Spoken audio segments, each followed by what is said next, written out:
Hola, salut à tous. Le top 10 Oricon des mangas sur la semaine est là et ça va du 15 janvier au 21 janvier. C'est parti. En dixième position, on a Dungeon Meshi, Doodle Book, Daydream Hour et il a fait 21 863 ventes. Là, actuellement, ça presse l'application. C'est vraiment plutôt correct pour un guidebook et en plus, comme tu le sais, actuellement, l'animé est en cours. Ça a duré sur deux cours et ce tome, il a fait ses ventes en 7 jours. Rappelle-toi, dans le même délire, il y avait eu Kisoyama qui est sorti des guidebooks aussi. Il y avait eu Tokyo Avengers. Il avait eu Jujutsu Kaisen aussi. Donc, en gros, c'est plutôt en gros sympa d'avoir ce genre de choses, quoi. Donc, j'espère qu'il arrivera en France, en gros, chez Casterman. Donc, oui, plutôt des ventes correctes pour un guidebook et actuellement, l'anime est en cours. Ensuite, en deuxième position, on a Karaka Juzuru Taiki-san, tome 20, et c'est le dernier. Et il a fait 23 543 ventes, son vente à 54 670 ventes. Il a perdu une place par rapport à ce dernier classement. Et là, actuellement, c'est sa deuxième application. Les ventes sont bonnes pour Tagisan. Rappelez qu'il avait fait 51 376 ventes, le tout en 10 jours.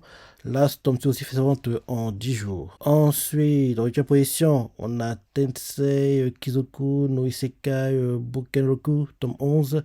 Et il a fait 24 328 ventes. Son total vente à 41 199 ventes. Il a gagné 18 places par rapport à son dernier classement. Et là, actuellement, ça donne sa application. Ce tome est sorti la semaine dernière, mais la semaine dernière, il n'était pas dans le top 10. Il a essayé de récupérer le temps qu'il avait sur le tome 10, mais il est quand même un peu en dessous par rapport au tome 10, parce que le tome 10, il avait fait 44 984 ventes, le tout en 10 jours.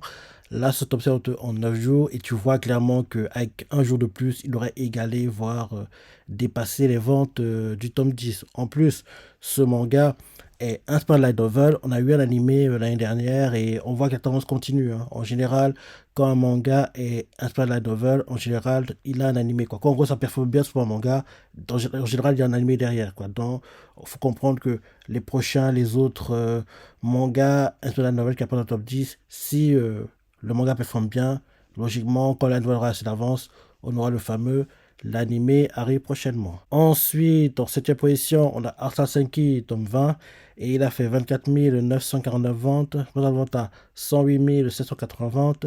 Il a perdu 4 places par rapport à ce dernier classement, et là, actuellement, ça doit être sa application. Légère baisse dans les ventes de Arslan, rappelons que le tome 19, il a fait 109 363 ventes, le tout en 13 jours.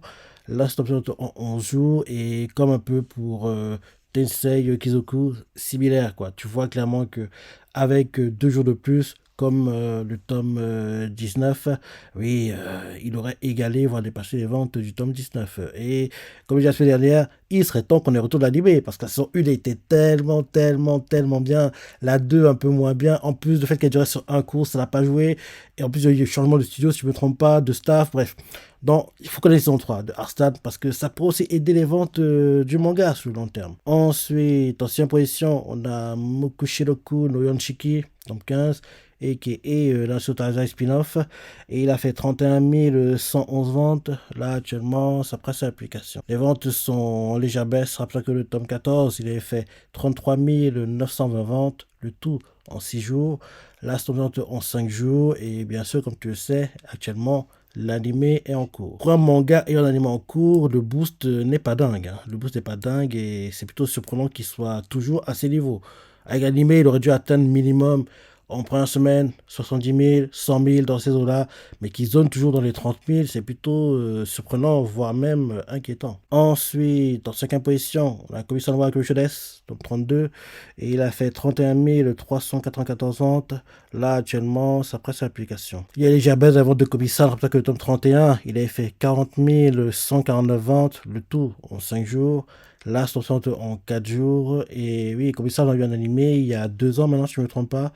Et oui, le manga parle d'avant, on serait bien qu'on ait une suite. Parce qu'il était plutôt sympa. C'était pas le but du siècle, mais il était plutôt sympa. Ensuite, en quatrième position, on a Akime to Mikochi ou chez Komiku Édition minuscule, tome 12, et il a fait 35 564 ventes. Là, actuellement, ça presse à l'application. Bonne vente pour le manga, parce que le tome 11, il a fait 31 072 ventes, le tout en 2 jours, et ce tome-ci a fait ses ventes en 7 jours. Ensuite, en troisième position, on a Yumi no Tsugai, tome 6, et il a fait 45 482 ventes, responsable à 94 133 ventes.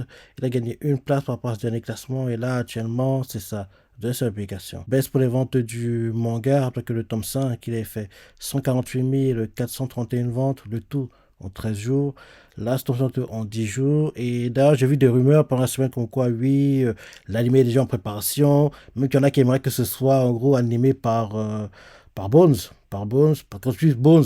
Je crois qu'il y a un moment, un animé qui remplace, en gros, My Hero Academia. Parce que My Hero Academia est bientôt la fin. Donc, peut-être que Monosugai est l'un des prétendants. Je sais pas. Enfin, en gros, les rumeurs qui courent, c'est que les bonnes préparations.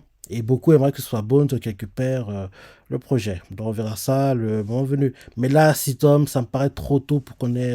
peut-être qu'il prépare, mais je me dis, au plus tôt, il devrait sortir, oui, automne 2025, courant 2026, dans ces eaux-là, pas avant. Comme ça, quand en gros l'animé va commencer, on aura déjà 10 tomes. Parce que logiquement, cette année, on devrait encore avoir 2 tomes. 2 tomes, donc en gros 7, 8. Et derrière 2025, en gros, près moitié, t'en as 2 qui sortent. Et le 11e tome, il sort en gros dès que commence oui, la première saison, disons, en automne 2025. Comme ça, quand la saison 1 va se terminer, on aura déjà assez de contenu. Parce que logiquement, la saison 1 devrait durer sur 2 cours. Parce que oui, vu comment est structuré le manga, ils ne peuvent pas rusher tout compresser en 12 épisodes, à mon avis. Donc, en gros, je me dis que la saison 1, on l'a automne 2025 et elle dure sur 2 cours. Comme ça, quand la saison 1 se termine en mars, en gros, fin, on va dire, hiver 2026, en gros, on aura déjà assez de contenu déjà pour la future saison 2 qui devrait arriver. Donc, un truc comme ça. On verra seulement venu, mais le mieux, ce serait que ils annoncent courant été, oui, l'anime en préparation, mais il arrive seulement en 2025. En gros, il arrive plutôt allez, automne, comme ça. Quand en gros il arrive, le manga a déjà une dizaine de tomes, quoi. Un truc comme ça. Ce serait la chose à faire, à mon avis. De sûr, je ne vois pas sortir cette année. Ça paraît trop tôt. Faut qu'en gros, quand il sorte, le manga ait 10 tomes en circulation. Ensuite, en deuxième position, on a Tensei Shasabataken, tome 25. Et il a fait 63 855 ventes. Se vente à 322 057 ventes. Il a perdu une place par rapport à ce dernier classement. Et là, actuellement, c'est sa deuxième publication. Les ventes sont bonnes pour Tenshura. Tant que le tome 24, il a fait 298 255 ventes. Le tout en 10 jours. Là, c'est en 13 jours. Et comme tu le sais, ce manga est un seul light novel. Et comme tu sais aussi, la saison 3 tant attendue pour l'anime arrive au printemps, avril 2024. Et on sait déjà qu'elle va durer sur 2 cours. J'ai déjà parlé par 2 fois, mais le studio derrière Tensei Shoujoken et Beats, ils ont en gros un printemps chargé. En gros, ils ont Tensei Shoujoken, ils ont The Real Magical School, ils ont Yuru Camp, dont ces 3-là, c'est des licences, des projets très attendus. Des 3, le plus attendu, c'est Tenshura. En 2, je dirais The Real Magical School. Et en 3, entre guillemets, par importance, le premier, c'est bien sûr Tenshura. En 2, c'est The Real Magical School. Et en 3, ce serait Yuru Camp, à mon avis. Donc, 3 projets très attendus, sachant que 2 d'entre eux durent sur 2 cours. En gros, Tensei Shoujoken dure sur 2 cours. Et logiquement, The Real Magical School doit durer sur 2 cours. Vu les arcs adaptés, on va adapter 3 arcs. Et la longueur des arcs, on ne peut pas les contracter en 12 épisodes. En plus, c'est des arcs tellement importants dans le déroulement, on va dire, de light novel, quoi, qui en gros prépare des choses encore plus dingues derrière. Oui, logiquement, en gros, les 2 dureront sur 2 cours. Et bien sûr, Yuri Camp, ce sera sur 1 cours parce que depuis que l'animé a été lancé, quoi, il n'a jamais duré sur 2 cours. Donc, c'est vrai ça. On verra ça le moment venu, mais on doit le fixer. Logiquement, c'est pas fin mars, début avril pour en gros le compte des épisodes, quoi. Mais ce sera sympa de savoir. Donc, oui, bonne vente pour le manga, c'est top. Et oui, là, il doit être très populaire, qui performe très bien. Donc, tout est ouvert pour Tenchi Sabataken. Donc c'est bien. Et enfin, en première position, on a jusqu'à scène, top 25, et il a fait 100 173 ventes. Nous à 1 123 398 ventes. Il a gagné une place par rapport au dernier classement. Et là, actuellement, c'est sa troisième application. Bonne vente pour jusqu'à la scène. Après que le top 24, il a fait 1 6 876 ventes. Le tout en 19 jours. Last of Us en 18 jours. Et comme tu le sais, l'animé son 3 est prévu. Et on a de voir ça quand ça sortira. Donc, voilà le top 10 des mangas sur la semaine. Maintenant, pour le top 10, tout le monde confondu. En première position, on a jusqu'à la scène avec 180 514 ventes. Deuxième position, Soso no Freerun avec 129 967 ventes. Troisième position, Kizato Ligoto avec 107 169 ventes. Quatrième position, Tenchula avec 80 227 ventes. Cinquième position, Jubilo Tsugai, 76 931 ventes.